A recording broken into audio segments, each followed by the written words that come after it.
CM योगी पहुंचे Prayagraj. Website और app launching के बाद अखाड़ा परिषद के संतों संग करेंगे बैठक। प्रयागराज कुंभ 2025 की तैयारी का निरीक्षण और समीक्षा करने के लिए मुख्यमंत्री योगी आदित्यनाथ प्रयागराज संगम नगरी पहुंचे। यहां उन्होंने महाकुंभ के लिए वेबसाइट और मोबाइल ऐप को लॉन्च करने के साथ साथ अखाड़ा परिषद और आचार्य बढ़ा के संतों के साथ बैठक भी करेंगे। मुख्यमंत्री योगी आदित्यनाथ संगम नगरी के किला घाट स्थित वीआईपी जेटी संगम मार्ग पहुंचे। यहां से मोटरबोट से संगम नोज के लिए रवाना हुए। इसके बाद किला घाट से अक्षयवट पहुंचेंगे। यहां वह अक्षयवट, पातालपुरी और सरस्वती कूप का दर्शन करने के साथ निरीक्षण भी किया। अक्षयवट के बाद सीएम योगी बंधवा स्थित लेटे हुए हनुमान मंदिर का दर्शन पूजन किया और फिर वहां के कॉरिडोर निर्माण कार्यों का निरीक्षण करेंगे। इसके बाद परेड मैदान में संतों और अधिकारियों संग बैठक करेंगे। बैठक के बाद वह भारद्वाज आश्रम का निरीक्षण और आईआरटी सेतु के पास आगमन एवं स्थलीय निरीक्षण करेंगे। आगे की रूपरेखा में मुख्यमंत्री लेप्रोसी चौराहे से नैनी रेलवे स्टेशन रोड का निरीक्षण करेंगे। नैनी रेलवे स्टेशन रोड से प्रयागराज चिपकी रेलवे स्टेशन रोड का निरीक्षण, चिपकी रेलवे स्टेशन रोड से बेनी माधव अरेल घाट निरीक्षण करने के बाद वह वापस रवाना होंगे। खबर जगत के लिए एलएन सिंह की रिपोर्ट।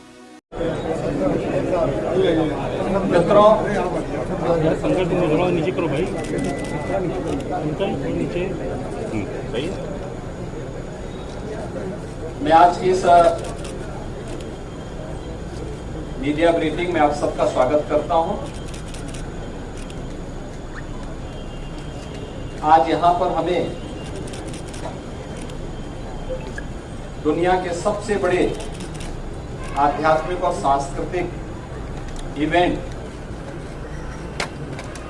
प्रयागराज महाकुंभ 2025 के लिए आयोजित इन बैठकों के क्रम में मैं आप सबका भी हृदय से स्वागत करता हूं। आज प्रातःकालीन सत्र से ही हम लोगों को प्रयागराज में आने, संगम तट पर मां गंगा, यमुना और सरस्वती के मिलन स्थल पर दर्शन करने का सौभाग्य प्राप्त हुआ। आरती और पूजन करने का भी अवसर प्राप्त हुआ। अक्षयवट, सरस्वती कूप आदि की सुंदरीकरण की योजना और लेटे हुए हनुमान जी के कॉरिडोर निर्माण के कार्य को भी और दर्शन करने का भी अवसर प्रातःकालीन सत्र में हमें हुआ है। प्रयागराज कुंभ महाकुंभ 2025 के लिए 13 अखाड़ों, खाक चौक, आचार्यवाड़ा और तीर्थ पुरोहितों के साथ हमारी बैठक संपन्न होने के बाद केंद्र और राज्य सरकार के विभिन्न विभागों के द्वारा महाकुंभ के लिए कार्य किस रूप में आगे बढ़ रहे हैं, इसके बारे में भी एक विस्तृत समीक्षा हम लोगों ने यहां पर की है। दिव्य एवं भव्य कुंभ के जो थीम प्रधानमंत्री मोदी जी ने 2019 में हम लोगों को दी थी, कुंभ भी स्वच्छ, सुरक्षित और सुव्यवस्थित हो सकता है। 2019 का प्रयागराज कुंभ उसका एक उदाहरण बना था। वह एक्सपीरियंस उत्तर प्रदेश टीम के पास है और उस अनुभव का लाभ लेते हुए 2025 के महाकुंभ की तैयारी युद्ध स्तर पर आगे बढ़ चुकी है। अब तक 5,600 करोड़ रुपए से अधिक की प्रोजेक्ट को प्रयागराज को भी भव्य और सुंदर बनाना है। 2019 में प्रयागराज की शोभा पर पूरी दुनिया आकर्षित हुई थी। लगभग 25 करोड़ 24 करोड़ श्रद्धालुजनों ने प्रयागराज आकर के संगम में स्नान किया था और इतने बड़े आध्यात्मिक और सांस्कृतिक आयोजन में सहभागी बने थे। लगभग 100 के आसपास देशों के राजनेताओं ने भी यहां पर आकर के इस बड़े आयोजन में भागीदार बनकर के भारत की आध्यात्मिक और समृद्ध सांस्कृतिक परंपराओं का अवलोकन करने का उन्हें भी अवसर प्राप्त हुआ था। और उसी को और भव्य रूप देने के लिए हम लोगों ने यह कार्रवाई विभिन्न विभागों ने प्रारंभ की है, जिसमें उत्तर प्रदेश सरकार के साथ साथ केंद्र सरकार के भी रेलवे के द्वारा, एयरपोर्ट अथॉरिटी के द्वारा, भारतीय राष्ट्रीय राजमार्ग प्राधिकरण के द्वारा और भी अन्य विभागों के द्वारा मिलकर के बेहतरीन तरीके से अपने कार्यों को आगे बढ़ाया जा रहा है।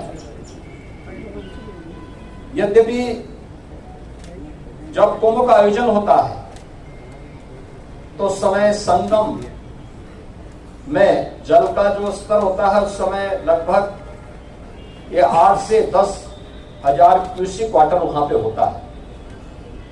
आज प्रातःकालीन सत्र में हम लोगों ने देखा है जल की मात्रा भी लगभग 2.25 लाख से लेकर 2.5 लाख क्यूसेक वाटर अभी यहाँ पे जल है। जल को रिसीव होने में अभी 10-12 दिन लग सकता है, लेकिन कुंभ की तैयारी में, महाकुंभ की तैयारी में फिलहाल कोई बाधा नहीं है। और हम लोगों ने एक डेडलाइन दी है कि 15 दिसंबर तक हर हाल में सभी प्रकार के कार्य, निर्माण के कार्य संपन्न होने के साथ ही कुंभ के दायरे को भी बढ़ाने का कार्य 2013 के प्रयागराज कुंभ की तुलना में इस बार उससे दोगुने से अधिक क्षेत्र में कुंभ फैलेगा। हमारा प्रयास होगा कि पीक डे के दिन जो मुख्य पर्व हैं, पौष पूर्णिमा 13 जनवरी से लेकर के और महाशिवरात्रि 26 फरवरी तक, ये जो अलग अलग पर्व पड़ेंगे, जिसमें पौष पूर्णिमा है, मकर संक्रांति है, मौनी अमावस्या है, बसंत पंचमी है, माघी पूर्णिमा है और शिवरात्रि है। इन 6 प्रमुख त्योहार जो स्नान होंगे, पर्व और त्योहार पड़ेंगे, पीक डे के दिन छोड़ करके शेष अन्य दिनों पर किसी भी श्रद्धालु को 1 किलोमीटर से अधिक पैदल न चलना पड़े। 7,000 से अधिक परिवहन निगम की बसेज, शटल बसेज यहाँ पे सेवा के लिए लगाई जाएंगी, इलेक्ट्रिक बसेज लगाई जाएंगी और भी व्यवस्था यहाँ पर हम लोग देने का कार्य कर रहे हैं। प्रयागराज महाकुंभ के बहाने एक भव्य और दिव्य रूप में देखने को मिलेगा। सुरक्षा के लिए भी बेहतरीन तैयारियां की जा रही हैं।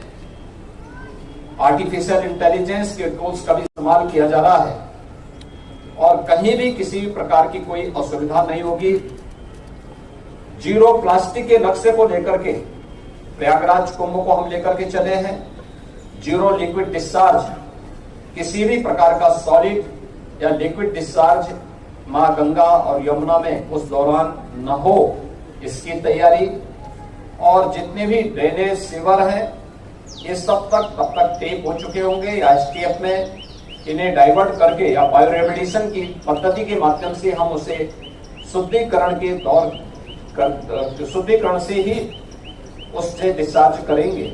ये सारी सुविधाएं यहाँ पर हम लोग देने जा रहे हैं और मुझे पूरा विश्वास है कि प्रयागराज कुंभ 2019 ने एक मानक स्थापित किया था, उससे भी बड़े स्तर पर एक भव्य और दिव्य कुंभ को स्वच्छ, सुरक्षित और सुव्यवस्थित कुंभ के रूप में हमें स्थापित करने में सफलता प्राप्त होगी।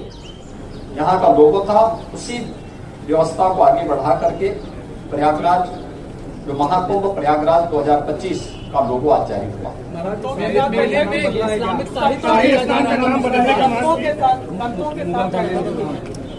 संतों के साथ बातचीत हुई है, बैठक हुई है और सभी लोग बहुत सकारात्मक भाव के साथ कुंभ के साथ जुड़ेंगे। देखिए, प्रशासन और शासन की व्यवस्था एक नैतिक व्यवस्था के साथ जुड़ी है। कुंभ का आयोजन या इस प्रकार के आध्यात्मिक और सांस्कृतिक आयोजन वास्तव में सनातन धर्म के पार्ट है और इसका मुख्य आयोजक और इसका जो होस्ट होता है वह संत ही होते हैं। और संत ही इस व्यवस्था के साथ जुड़ करके इसे भव्य और दिव्य बनाएंगे।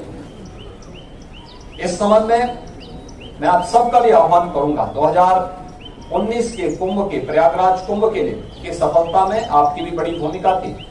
इस बार फिर से अपनी सकारात्मक भूमिका के साथ प्रयागराज को और भारत के सनातन धर्म के इस भव्य आयोजन को वैश्विक मंच तक पहुंचाने में आप सबका सकारात्मक योगदान होगा।